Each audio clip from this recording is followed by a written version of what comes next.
Hey everyone, and welcome back to another video. In this video, I'm going to show you how to add a payment method to the Postmates app. Now, this video is going to be particularly useful for individuals. Let's say that you want to go ahead and add a payment method to the Postmates app. How do you actually go ahead about doing so? Now, this video is going to be short, sweet, and simple, guys. There's not going to be a lot of steps involved.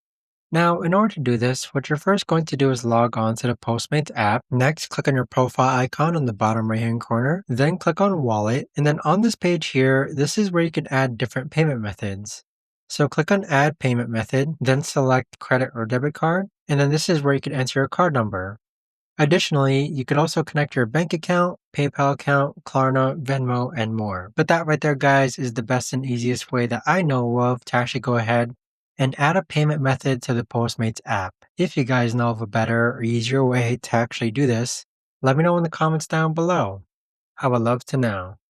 Thanks so much for watching, everyone, and I'll see you guys all in the next video.